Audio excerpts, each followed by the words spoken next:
Bismillahirrahmanirrahim. Assalamualaikum warahmatullahi wabarakatuh.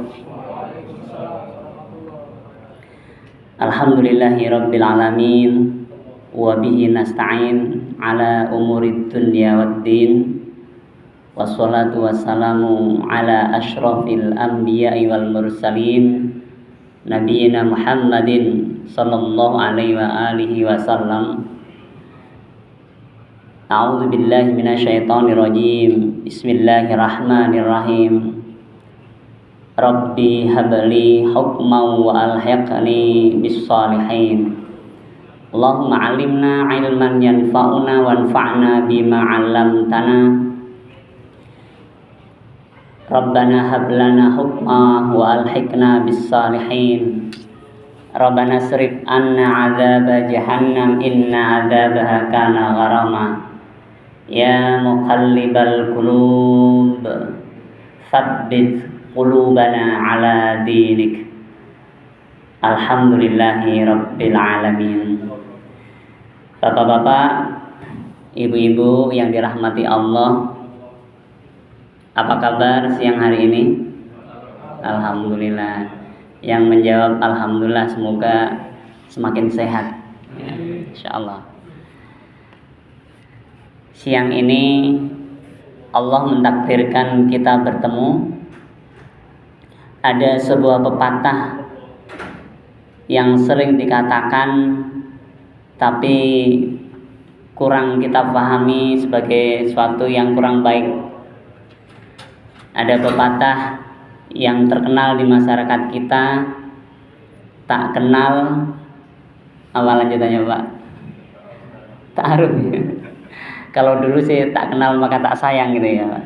Ya. Kemudian berubah menjadi tak kenal maka ta'aruf. Sedikit sebelum kita memasuki connecting with Allah, jalan cinta seorang hamba, ini adalah bagian pertama yang harus kita sadari, bahwa rasa sayang atau mahabbah itu adalah sebuah keniscayaan bagi seorang hamba.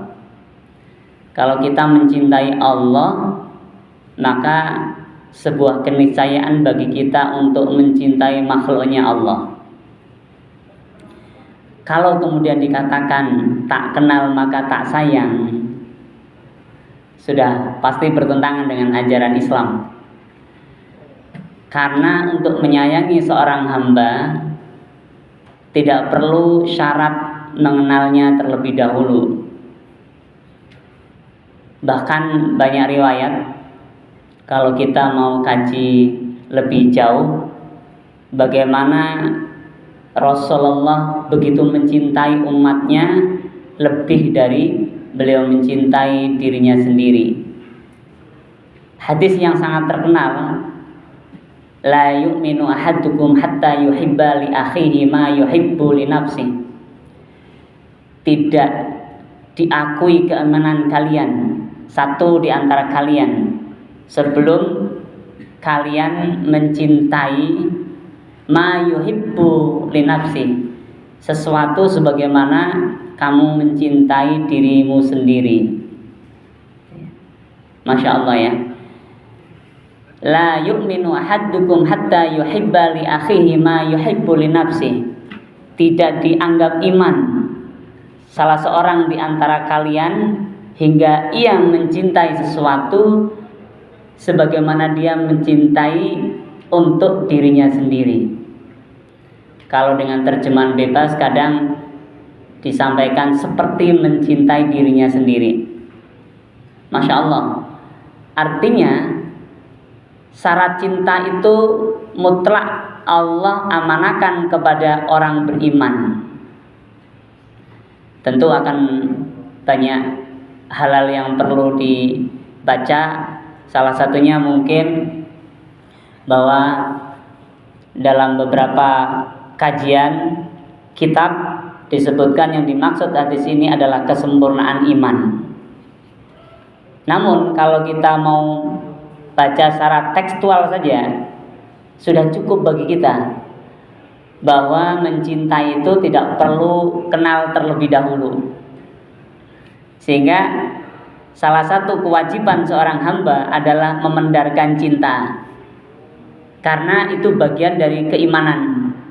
Bisa jadi berbeda pemahaman, berbeda penghasilan, berbeda warna kulit, suku, bangsa, berbeda status sosial, tapi tidak boleh menjadi sekat, hambatan untuk kita memendarkan iman kepada siapapun, memendarkan cinta kepada siapapun sebagai syarat keimanan kita. Ini berdasarkan hadis tadi ya.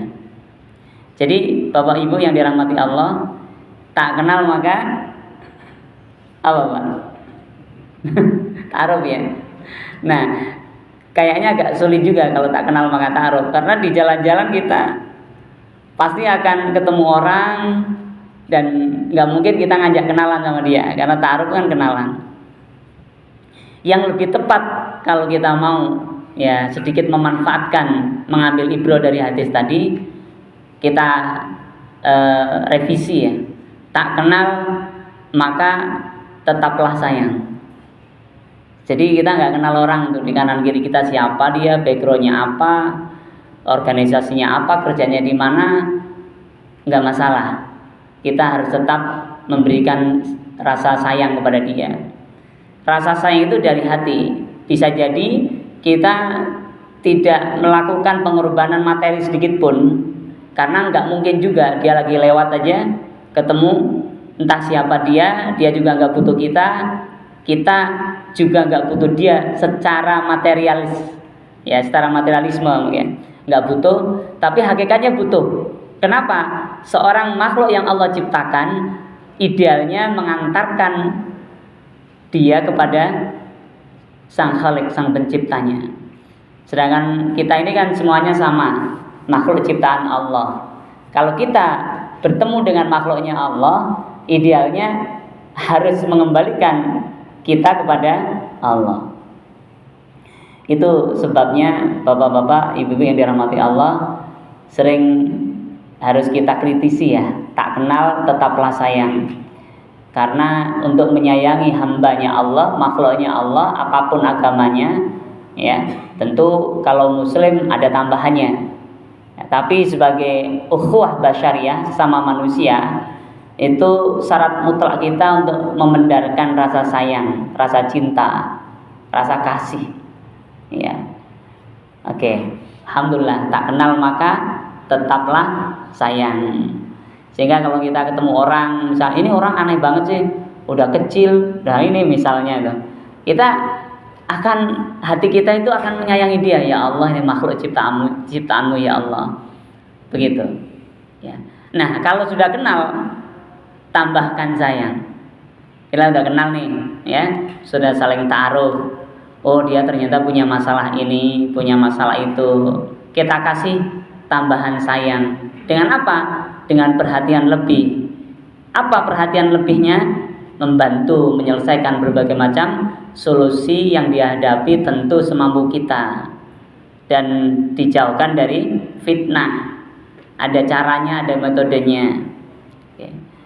Bapak Ibu yang dirahmati Allah, pertama alhamdulillah saya bersyukur ya dapat bertemu Bapak Ibu hari ini. Ini adalah kuasa Allah, waktu yang Allah takdirkan, dan setiap detik sebenarnya kita seperti ini.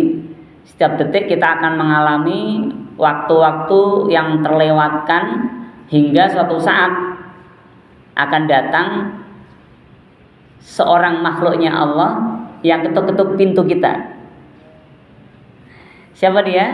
Pemisah kesenangan dunia dan akhirat. Kira-kira Bapak Ibu kalau nanti udah pasti didatangi ya, kita semua pasti ya, kapan waktunya rahasia Allah.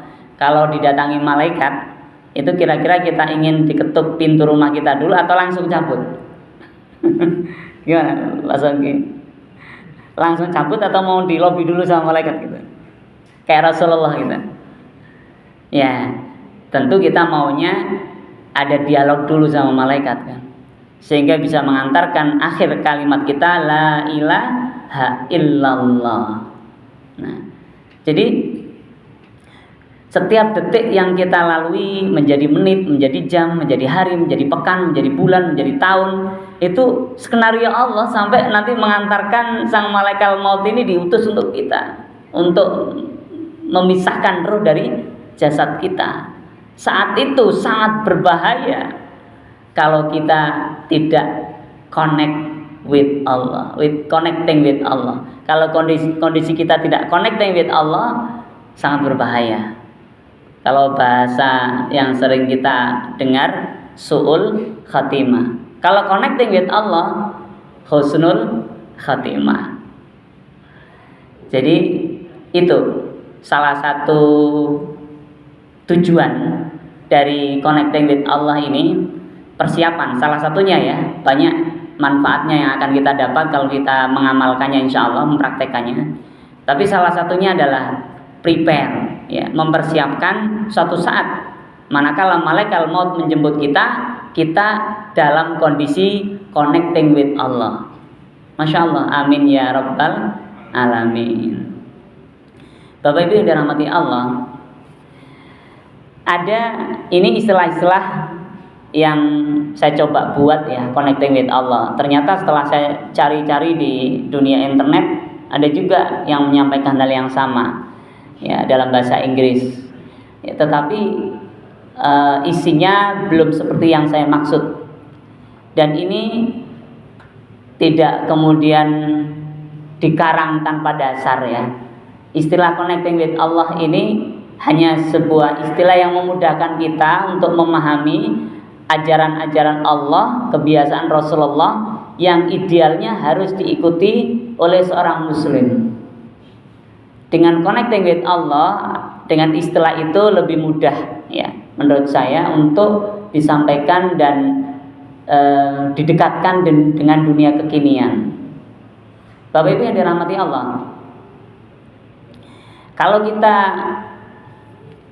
tulis connecting with Allah, tentu kita juga bisa tulis ya communicating with Allah ya. Bisa jadi berkomunikasi dengan Allah atau terkoneksi dengan Allah. Nah, secara bahasa memang berbeda, sehingga kita gunakan connecting with Allah. Kalau communicating with Allah itu sering dimaknai sebagai penyampaian pesan secara verbal. Meskipun komunikasi tidak selalu verbal, bisa juga non verbal. Tetapi pesan disampaikan selesai, tidak ada tindak lanjutnya, kecuali memang yang ada efeknya.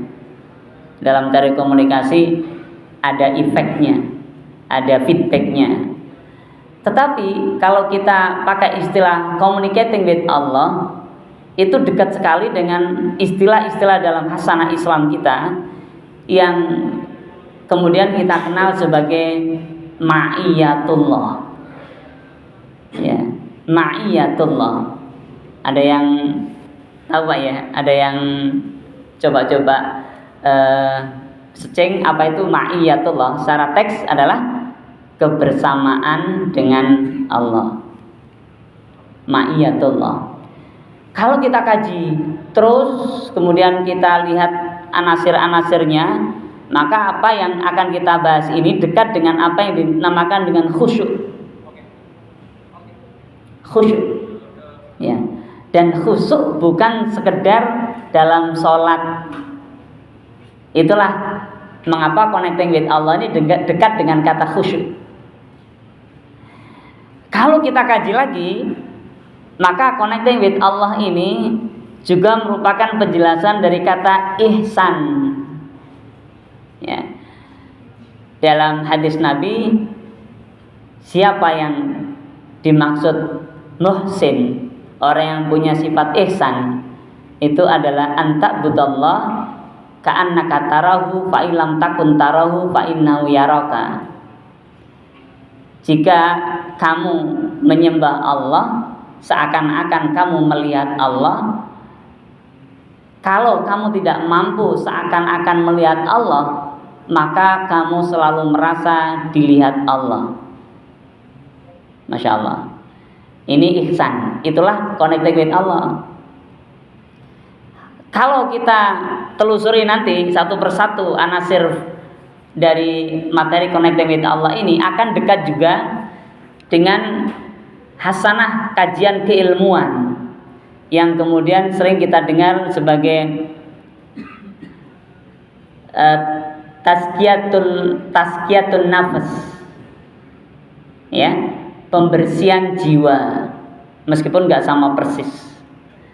Juga mungkin akan beririsan dengan suatu istilah yang sebagian saudara-saudara kita kurang menyukainya, ilmu ini disebut ilmu tasawuf, ya.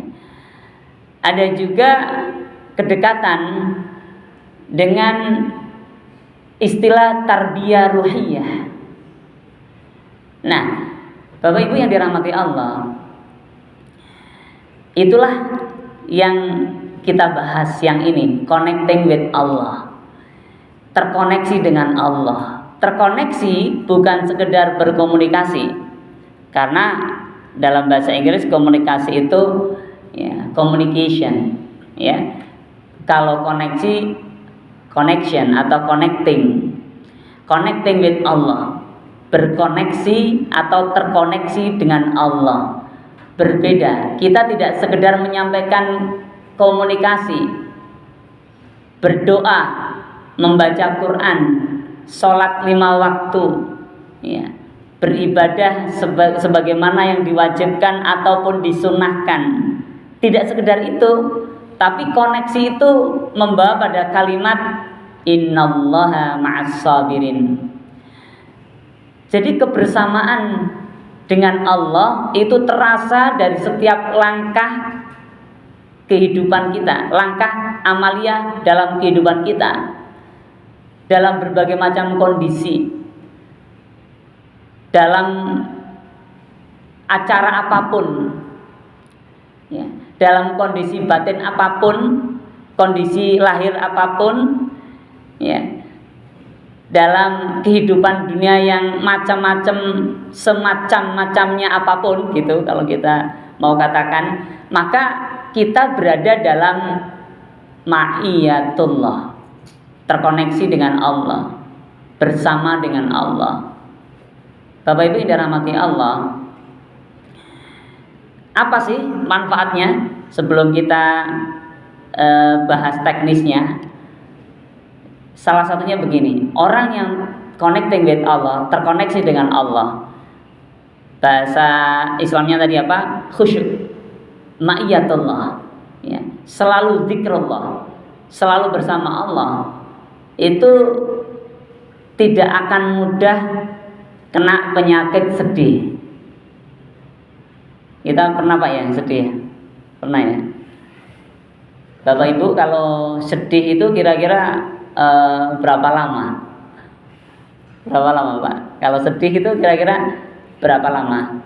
Macam-macam ya, tergantung kasus ya.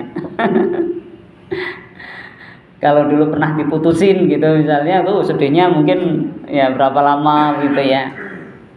Nah, kalau kita nanti kuasai ini, kita amalkan treatment ma'iyatullah ini atau connecting with Allah ini, atau khusyuk dalam berbagai macam amal kehidupan ini, maka kita akan cepat ya, selesai dalam kesedihan, tidak akan lama. Sering saya istilahkan ke jamaah, kalau mau sedih atau terpaksa sedih itu boleh-boleh aja, cuman usahakan kurang dari 5 menit. Kurang dari 5 detik, kelamaan 5 menit. Kurang dari 5 detik. Karena proses dari indera kita ke otak kita, kemudian disortir di hati kita. Nah, itu ya kurang lebih 5 detik kurang lah. Gitu. Jadi kalau kita nanti mengamalkan ini connecting with Allah, maka insya Allah kalau toh suatu saat ada kondisi yang membuat kita sedih, kita nggak akan lama, kurang dari 5 detik. Semakin cepat hilangnya kesedihan dalam diri kita, maka semakin baik, semakin kita menguasai connecting with Allah, semakin kita memahami, memaknai, mengamalkan ma'iyatullah, kebersamaan dengan Allah. Itu salah satu manfaatnya. Dan tentu Bapak Ibu bisa widen ya, bisa meluaskannya ke berbagai macam manfaat-manfaat yang lain. Karena kalau kita sedihnya berlama-lama, saya pernah tanya ibu-ibu kalau sedih berapa lama? Tergantung Pak Ustadz, kadang 5 bulan, kadang 1 tahun. Padahal sedih itu dalam ilmu kesehatan mental itu termasuk yang kena mentalnya. Mental itu bahasa lain, dalam bahasa Indonesia itu jiwa. Jadi orang yang sedang bersedih sebenarnya dia sedang kena penyakit jiwa. Loh, orang sakit jiwa kok mau lama-lama? Jangan lama-lama. Nah, tentu ini mudah diucapkan, sulit diamalkan. Tapi dengan ma'iyatullah, connecting with Allah, insya Allah bisa. Amin ya rabbal alamin. Karena ini bukan ilmu baru, hanya kemasannya saja yang connecting with Allah. Isinya ajaran Quran, isinya kebiasaan Rasulullah, kebiasaan para sahabat. Ya, jadi ini bukan bid'ah. Kalau istilah connecting with Allahnya itu istilah untuk mendekatkan bahasa kita. Iya, Bapak Ibu yang dirahmati Allah, itu manfaat kalau kita terkoneksi dengan Allah. Kalau tidak terkoneksi, tentu sedihnya akan lama. Kalau tidak terkoneksi, tentu akan ada peluang su'ul khatimah. Kalau tidak terkoneksi, sulit kita mengambil pelajaran dari setiap peristiwa yang Allah takdirkan dalam hidup kita. Sulit. Apa buktinya? Begini, Bapak Ibu yang dirahmati Allah, kita sering kan lihat orang sholat 5 waktu ya. Ya, insya Allah semoga kita semuanya ditakdirkan Allah sholat 5 waktunya rutin. Amin ya rabbal alamin. Ya. Tapi meskipun sholat 5 waktu, tapi kadang-kadang kita masih sulit menyikapi sesuatu di luar sholat. Setelah sholat selesai, tiba-tiba ada temennya ngomong nyelkit. Kita temperamen, ikut-ikutan balas omongan yang tidak mengenakan itu dengan omongan yang tidak mengenakan pula. Ada yang tingkatannya seperti itu. Ada yang di bawahnya dikit, nggak ngomong tapi mangkel. Mangkel itu bahasa Indonesia ya. Dia nggak ngomong tapi masih sulit maafin, gitu. Ya itu. Ini artinya apa? Efek sholat yang harusnya terkoneksi dengan Allah ini tidak melebar di luar sholat. Karena ada ilmunya. Ya, ada yang harus kita pahami, ada yang harus kita lakukan. Gitu. Oke. Apa yang kita bisa lakukan, Bapak Ibu? Yang pertama, ya nanti saya sengaja nggak bawa PPT ya, biar bisa seksama mendengarkan dan mencatat kalau memang perlu. Ya, atau direkam nanti kalau ada sesuatu yang perlu dikritisi bisa dikritisi, karena ya orang itu pasti ada salahnya. Ya, sering kita katakan di atas langit selalu ada langit. Jangan mengkultuskan. Ya, yang bagus adalah terus kita saling belajar, terus open minded. Bapak Ibu dirahmati Allah. Pertama, liqa'ullah. Jadi proses untuk connecting with Allah itu yang pertama adalah liqa'ullah. Ini enggak banyak-banyak biar langsung bisa dieksekusi. Ada yang tahu ya terjemahannya apa secara bahasa teks liqa'ullah apa Pak? Kemana nih? Mau liqa gitu. Liqa'ullah. Apa liqa'ullah itu? Bertemu dengan Allah. Liqa. Di surat Al-Kahfi ayat 110 Bapak Ibu bisa baca. Faman kana yarju liqa Allah ya wal yaumil akhir falyamal amalan sholihan ya wala yusrik bi ibadihi ahada. Ya nanti dicek ya di surat Al-Kahfi ayat 110. Orang yang mau liqa Allah, bertemu Allah itu ada syarat. Jadi selain sholat ya, kalau sholat kita bertemu Allah, prosedurnya sudah dikasih tahu sama Allah. Begini-begini syarat rukunnya. Tapi di luar sholat, idealnya kita tetap liqa Allah, bertemu Allah terus. Untuk apa? Untuk siap-siap nanti husnul khatimah. Karena lagi-lagi kita nggak tahu kapan. Bukan karena hitung-hitungan umur yang ada di ijazah kita atau di akte kelahiran kita, tapi rahasia Allah. Sampai baginda Nabi mengatakan orang yang paling cerdas adalah orang yang paling sering ingat mati dan paling sibuk mempersiapkan kematian. Nah, kalau kita sebut mati, Bapak Ibu, seringkali kan kita berpikir masjid, musola, sajadah, Quran, puasa, sholat, ya kan? Padahal siapa yang bisa menjamin ketika malaikat maut menjemput kita, kita sedang sholat, kita sedang baca Quran, kita sedang mungkin berzikir? Nggak ada yang bisa menjamin. Makanya kalau kita sebut liqa Allah berdasarkan surat Al-Kahfi ayat 110 ini, ternyata apa? Amal solih. Kita harus melakukan amal soleh untuk bertemu Allah nih. Amal soleh apa saja? Semua amal yang baik itu namanya amal soleh. Pekerjaan, amal soleh. Apa nilainya? Ibadah. Apa dasarnya? Innamal a'malu binniyat wa innamal likulli imri'in ma nawa. Baginda Nabi ya, memerintahkan kita melakukan sesuatu dengan niat tertentu. Apa niatnya? Wa ma khalaqtul jinna wal insa illa liya'budun. Ya Allah, aku ini ingin ibadah kepadamu dengan cara bekerja ini di Excel Smart ini misal, untuk memenuhi kebutuhan keluarga. Catat ya Allah sebagai amalan yang akan memberatkan pahalaku nanti di yaumil mizanmu, dan jadikan ini sebagai sumber pahala yang bisa menyelamatkanku dari siksa neraka. Jadi itu liqa Allah. Tapi harus ada akadnya. Apa akadnya itu tadi? Innamal a'malu binniyat. Kita atur niat, jangan hanya karena pengen dapat gaji, rugi. Karena nggak ingin dapat gaji pun kalau bekerja di sini ya digaji. Ya.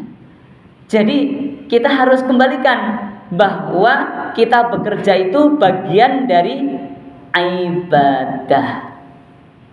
Itu namanya liqa Allah. Berapa banyak orang yang lupa karena udah terpapar sekularisme.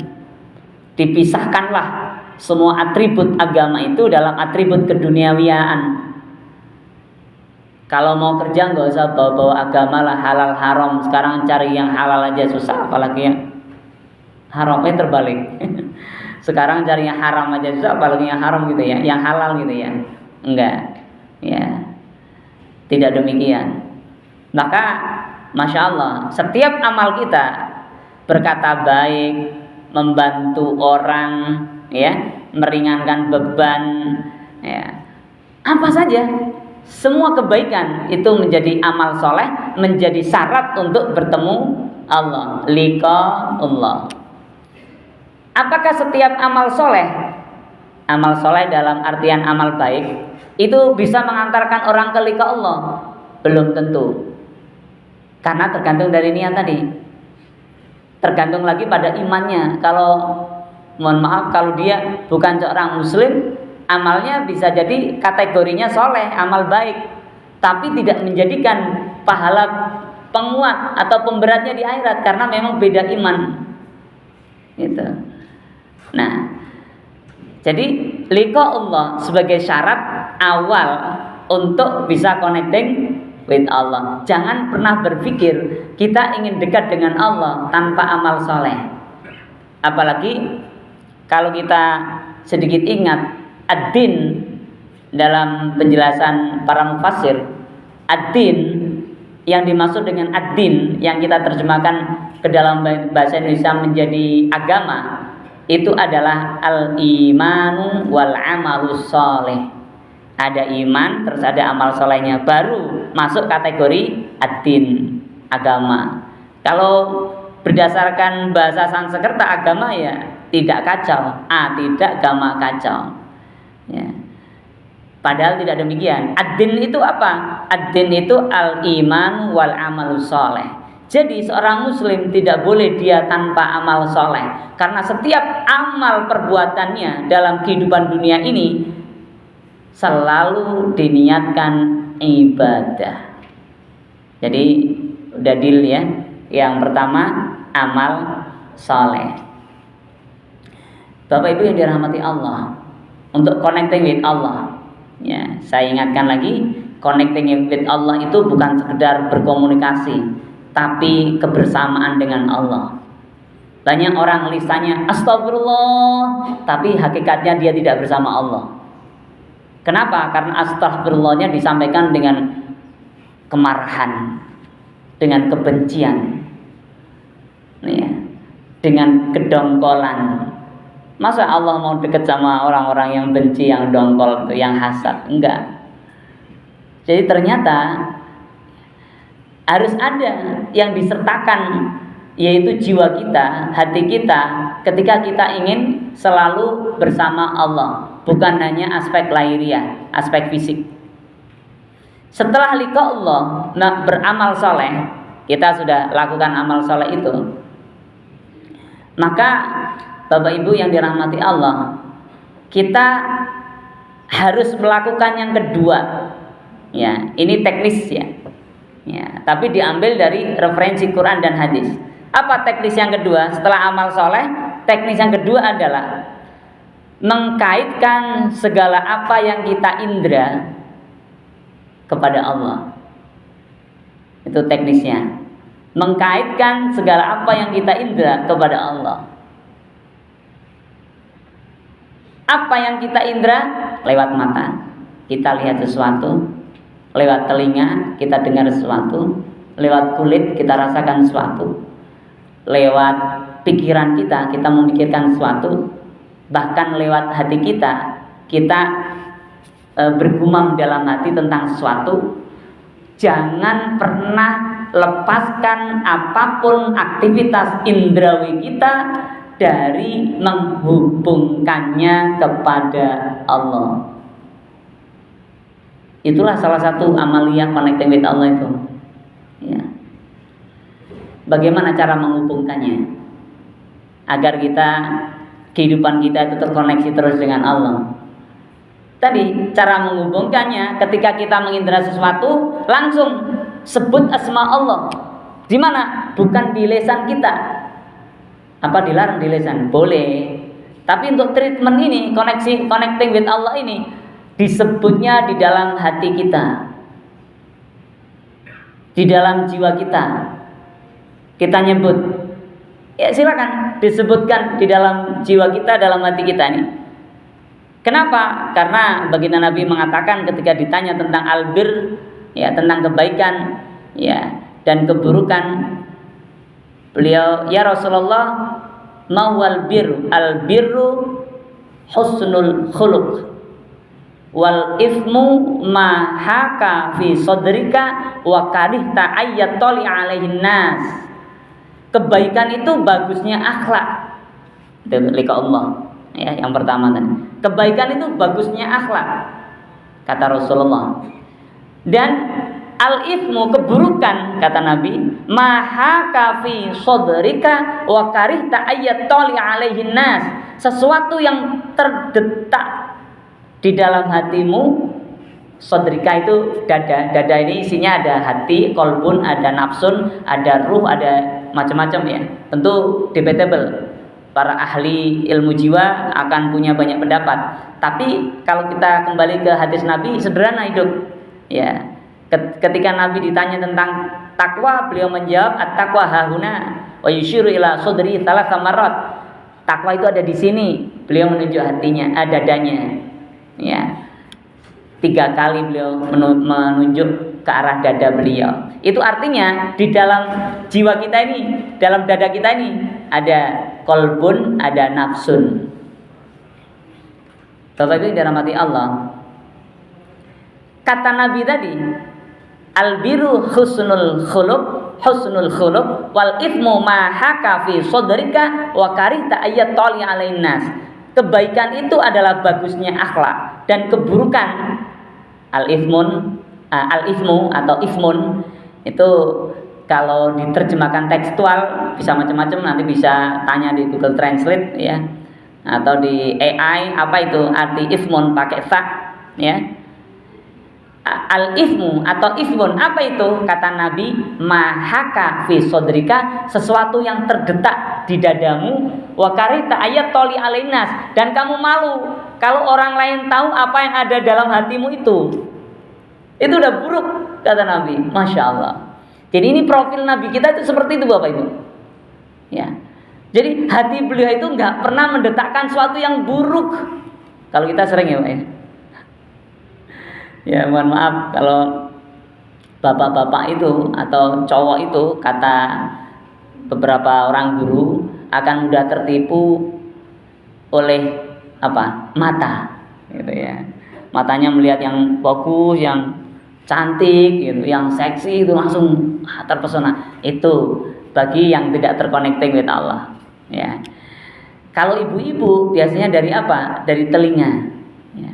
Kata beliau nih gitu ya, dipuji gitu udah kadang lupa ya, dipuji di kata-katanya ya, mendayu gitu ibu-ibu atau para ummahat ya, para mbak bisa jadi terlupa. Itu kondisi realita di lapangan. Maka berbagai macam kondisi itu tidak akan berpengaruh manakala kita connecting with Allah. Kenapa? Karena kita selalu mengkaitkan segala sesuatu dengan Allah.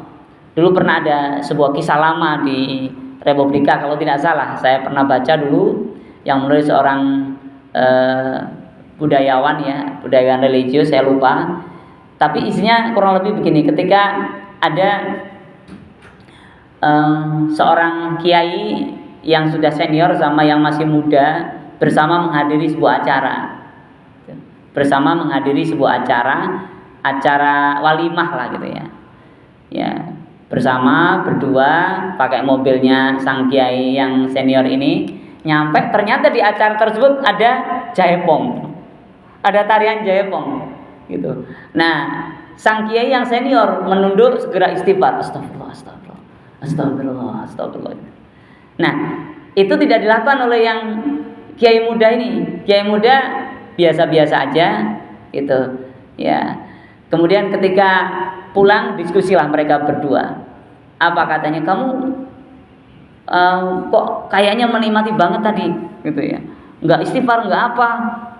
Apa kata kiai muda begini, Kiai, tadi ketika Allah perlihatkan sang penari itu menari di depan saya, itu saya malah kasihan karena saya melihat tulang yang sedang bergerak. Saya malah banyak mendoakan dia semoga diampuni oleh Allah. Karena hakikatnya hanya sebuah jasad yang dititipin roh sama Allah. Begitu kurang lebihnya. Nah, ini bukan kemudian dipraktekin literal ya Bapak Ibu ya. Tetapi inilah salah satu efek ya. Nanti kita kan nggak bisa menghindari sesuatu yang mungkin sedang di hadapan kita, kecuali setelah itu memalingkan ya, atau menghadapi sesuatu yang kita ingin nyaman terus gitu.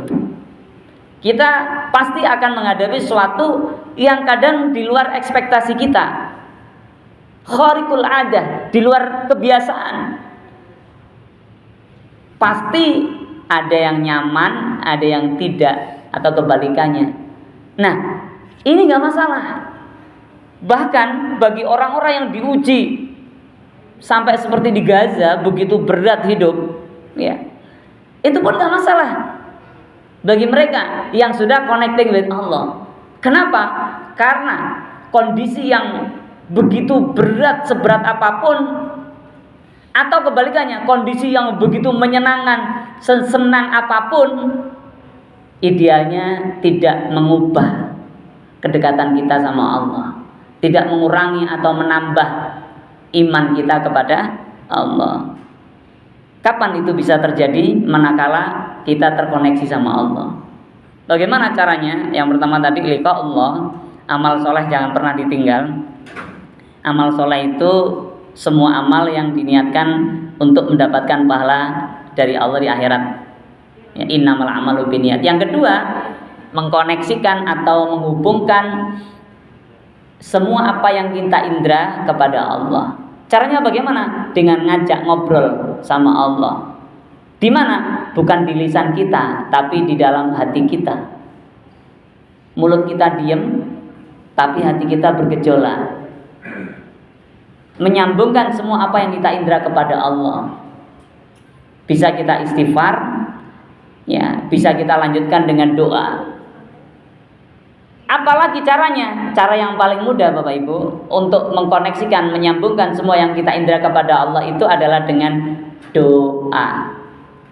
Di mana letak doanya? Di dalam hati.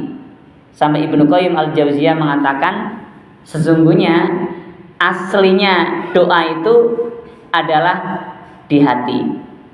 Lisan hanya mengikuti apa kata hati. Sampai Aisyah radhiyallahu anha ketika beliau ditanya oleh seorang sahabat tentang zikrullah, tentang zikir, beliau membuat pernyataan yang sesuai dengan materi kita ini. Apa kata beliau? Aku lebih mencintai mengingat Allah di dalam hatiku daripada pakai lesanku dengan perbandingan 1:70. Masya Allah. Jadi kalau kita baca astagfirullah, astagfirullah, astagfirullah 70 kali, itu bagi Aisyah cukup diem, terkatup mulutnya, tapi hatinya beristighfar.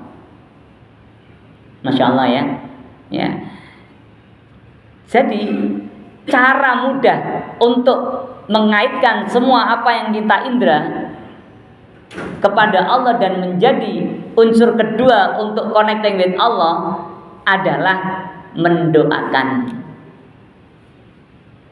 Di mana letak mendoakannya? Di dalam hati. Apa dasarnya? Hadis Nabi, "Ma min 'abdin muslimin yad'u li akhihi bi dhahril ghaibi illa qalal malaku walaka bimithlin." Tidak ada seorang hamba muslim yang mendoakan orang lain li akhihi. Akhun itu maknanya luas. Ya, ada akhun yang kemudian masuk ke ranah ukhuwah Islamiyah, bersaudara karena Islam, ukhuwah basyariyah, bersaudara karena sesama manusia, ukhuwah watoniyah, bersaudara karena sesama anak bangsa, dan lain sebagainya. Ya. Jadi li akhihi, siapa kata Nabi, tidak ada orang yang mendoakan orang lain, lebih mudah dikatakan begitu, orang lain tanpa sepengetahuan orang yang didoakan tersebut, ila qalal malaku walaka bimithlin, kecuali datang seorang malaikat, dia mengatakan walaka bimithlin, kamu juga dapat bagian yang sama. Masya Allah. Itu cara mudahnya. Jadi cara mudah menghubungkan segala apa yang kita indra kepada Allah adalah dengan mendoakan tanpa sepengetahuan orang yang kita doakan. Kita nanti keluar dari, jangankan keluar ya, kita lagi di sini aja, pikiran kita kan mikirin teman kita, ini biasanya ngaji penuh, kok enggak, jarang, bisa. Ya, atau nanti ketika kerja, oh biasanya masuk kok enggak masuk. Kalau seperti itu aja obrolan kita dalam hati kita, maka kita belum menjalankan perintah Nabi. Kata Nabi, khair nasi anfa'uhum linnas, sebaik-baik manusia adalah yang bermanfaat untuk manusia yang lain. Apa manfaat yang kita bisa tebar ketika kita menghadapi kondisi seperti itu? Ketika kita melihat teman kita sakit misalnya, atau nggak kerja, kita belum tahu kabarnya dia kerja atau tidak, karena apa misalnya, kita teringat dia. Ketika yang ngaji mungkin nggak begitu banyak yang hadir, atau kebalikannya ketika yang hadir itu banyak, semuanya nggak masalah, harus menjadi alat, wasilah, media untuk koneksi kepada Allah. Ali Imran 190 191. Ya. Ketika Allah menjelaskan tentang ulul albab. Ulul albab, ya. Kalau diterjemahkan ke bahasa Indonesia seringkali dipakai oleh para penerjemah itu orang yang berakal atau orang yang berilmu mendalam, ulul albab. Apa ciri mereka ulul albab? Allah katakan dalam Ali Imran 191, ya, alladzina yadhkurunallaha qiyaman wa qu'udan wa ala junubihim wa yatafakkaruna fi khalqis samawati wal ard Rabbana ma khalaqta hadza batila subhanaka faqina adzabannar. Itu yang kedua tadi, cara mengkoneksikannya gimana itu. Kenapa? Karena posisi dalam kehidupan manusia ini cuma ada 3. Posisi berdiri, posisi duduk, atau posisi berbaring. Perintahnya dalam Ali Imran 191 adalah dalam kondisi berdiri, duduk, atau berbaring selalu harus zikrullah, selalu harus mengingat Allah. Bagaimana caranya? Caranya adalah menghubungkan setiap apa yang kita indra kepada Allah. Cara praktisnya yang mudah bagaimana? Kalau dia manusia yang kita indra, kita pikirkan ternyata manusia, kita doakan. Kenapa? Karena kata Nabi, kalau kita mendoakan orang lain tanpa sepengetahuan dia, maka menjadi sebab malaikat mendoakan kita dengan doa yang sama. Doa malaikat insya Allah mustajab. Doa kita belum tentu karena kita banyak berdosa. Masya Allah.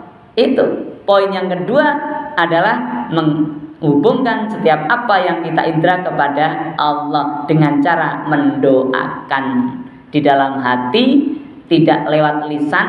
Kalau lewat lisan habis sholat boleh, atau mau tidur boleh. Tapi di luar doa-doa yang diperintahkan oleh Nabi, tempat-tempat doa yang diperintahkan oleh Nabi, kondisi kita berdiri, kondisi kita duduk, kondisi kita berbaring, kondisi kita terdiam, mungkin mengatup mata kita, tapi pikiran kita memikirkan sesuatu, jangan lepaskan pikiran itu dari Allah. Ajak ngobrol dengan Allah. Saya pernah sampaikan sebuah tema dalam khutbah Jumat, yuk self-talk bidzikrillah. Sampai pengurus DKM-nya karena sudah sepuh bacanya salah-salah. Ya. Keliru, tidak seperti itu. Karena dalam 3 bahasa, yuk bahasa Indonesia, self-talk bahasa Inggris, bidzikrillah bahasa Arab. Ya. Yuk ajakan sebuah persuasi. Self-talk dalam ilmu psikologi adalah berdialog mendalam dalam diri, ngobrol, bukan sekedar deep talk ya, tapi dia self-talk, ngobrol sendiri ya, yang kadang satu hari setiap orang itu kurang lebih 50.000 kali menurut para pengamat psikologi ya, atau para ilmuwan psikologi. Jadi Bapak Ibu, kita dari bangun tidur ke tidur lagi itu minimalnya 50.000 kali kita ngobrol sendiri dalam hati kita. Nah, kalau kita jadikan itu koneksi kepada Allah, Masya Allah, bidzikrillah benar. Alladzina yadhkurunallaha qiyaman wa qu'udan wa 'ala junubihim. Itu betul terjadi dan gampang terkoneksi. Kadang-kadang kita memberi orang ya, niatnya pengen balasan dari Allah. Kadang dibalas terima kasih Pak ya, terima kasih, seneng hati kita. Oke, dikoneksi, kita doakan ya Allah semoga bermanfaat. Tapi kadang-kadang juga ada ketika kita memberi seorang, orangnya kayak nggak respon, dia butuh, dia ambil pemberian kita, tapi tidak ada sepatah kata syukur, ucapan terima kasih yang terdengar di telinga kita. Ingat, harusnya kalau kita pakai connecting with Allah, kita semakin banyak syukur. Ya Allah, alhamdulillah ya Allah. Dia nggak ngucapin terima kasih sama sekali. Itu artinya engkau telah ya menunjukkan bagaimana untuk semakin ikhlas beramal karena ingin pahala darimu, bukan karena ingin ucapan terima kasih. Itu connecting with Allah. Jadi nggak ada sebab yang menyebabkan ya, saya ulang, tidak ada sebab yang menyebabkan kita melepaskan diri dari Allah. Karena setiap sebab yang menjadi sebab itu kita jadikan alat untuk mengkoneksikan hati kita kepada Allah. Masya Allah. Jadi nikmat. Orang mungkin bersedih, kita bisa bersyukur dan seterusnya. Ini langkah kedua, karena jamnya sudah jam 1, saya percepat Pak ya. Yang ketiga, oke, yang pertama dilakukan amal soleh karena Allah. Yang kedua coba menghubungkan. Tapi Ustadz, tahu udah nyoba ngubungin, tapi kadang marah masih lama. Masih kalau sedih, kalau lagi jengkel tuh masih berminggu-minggu, belum begitu cepat hilang. Padahal sudah ngamalin doa Allahumma inni a'udzubika minal hammi wal hazan, a'udzubika minal ajzi wal kasal, a'udzubika minal jubni wal bukhli, a'udzubika min ghalabati ad-daini wa qahri rijal misalnya. Kita udah amal itu rutin tiap pagi sore, doa penghilang sedih kok enggak hilang-hilang juga. Nah, bisa jadi ini perlu ya treatment connected with Allah ini. Caranya bagaimana? Yang ketiga adalah berdoa dengan doa khusus yang banyak dilakukan, diamalkan para nabi dan rasul, dan dalam konteks ini dicontohkan lewat Nabiullah Ibrahim alaihissalam dalam surat Asy-Syu'ara ayat 83. Rabbi habli hukmau wa alhiqni bis-shalihin. Ya Allah, berikanlah aku ilmu hikmah dan masukkanlah aku ke dalam golongan orang yang saleh. Ilmu hikmah itu ilmu yang menjadikan Nabi Yusuf tidak putus asa ketika harus ada di dalam sumur dimasukin oleh saudara-saudaranya. Beliau nggak dendam, nggak benci, memaknai itu. Masya Allah, ilmu hikmah itu yang menjadikan Nabi Ayub ya dengan ujian yang begitu berat kesehatan, tapi masih tetap bersyukur. Tidak beda syukur ketika sakit maupun syukur ketika sehat, selalu pada top ya, pada puncak rasa syukurnya ya. Ilmu hikmah itu yang menjadikan Rasulullah Muhammad SAW begitu luar biasa, menjadi suri tauladan, dihina, dicaci, dimaki, difitnah, masya Allah. Tapi beliau masih tetap bertahan, ya, dengan rasa syukur, rasa iman yang paripurna, yang mentok, yang nggak ada lagi totalitas. Nah, ternyata beliau-beliau itu, para nabi-nabi dan rasul itu, beliau mempunyai amalan. Apa amalannya? Meminta ilmu hikmah. Apa bedanya dengan ilmu biasa? Kalau ilmu biasa seperti pengetahuan, tahu sholat 5 waktu wajib, tapi bolong-bolong, nggak bisa dikerjakan, padahal tahu wajib. Tapi kalau ilmu hikmah, tahu sholat 5 waktu wajib, mudah, ringan mengerjakannya. Itu ilmu hikmah. Maka Al-Imam Al-Ghazali mengatakan ilmu hikmah itu ibarat apa? Pembuka tabir batin. Masya Allah. Begitu juga yang disampaikan senada Ibnu Athaillah yang nulis Al-Hikam, beliau juga mengatakan ilmu hikmah itu kurang lebihnya begitu. Kalau Imam Al-Ghazali bukan sekedar pembuka, tapi cahaya yang akan menerangi hati kita, membimbing hati kita. Kalau beliau adalah pembuka tabir, kata Ibnu Athaillah, pembuka tabir, sehingga kita bisa mudah mengkoneksikan segala sesuatu kepada Allah. Connecting with Allah itu mudah kalau diizinkan oleh Allah. Insya Allah, biar diizinkan, kita minta. Bagaimana cara mintanya? Diajarkan dalam surat Asy-Syu'ara ayat 83, Rabbi habli hukmau wa alhiqni bis-shalihin. Jadi Bapak Ibu, itu inti dari connecting with Allah. Ya, kita tidak membahas tentang hati, tidak membahas tentang jiwa, tidak membahas tentang yang lain-lain. Kita langsung ke teknis ya ini, karena saya berharap Bapak Ibu bisa mengamalkan ini sehingga saya dapat jariahnya. Ya, kalau saya lagi beraktivitas lain, Bapak Ibu mengamalkan, saya dapat amal, dapat pahalanya. Sebagaimana sabda Nabi, man sana fil islami sunnatan hasanatan fa alaihi ajruha wa ajru man amila biha ba'dahu min ghairi ayyang qusa min ujurihim syai'un. Kurang lebihnya demikian. Semoga kita bisa amalkan treatment connecting with Allah. Yang pertama, jangan pernah berhenti untuk beramal soleh dengan tambahan niat karena Allah. Jangan niat karena yang lain ya. Niat karena Allah itu niat ingin dapat pahala di akhirat. Mangkana yuridu hartal akhirah najid lahu fi harsi wa mangkana yuridu hartad dunya nu'ti minha wa ma lahu fil akhirati min nasib. Sayang kalau kita niatkan dunia, dapat dunia saja, akhirat enggak dapat.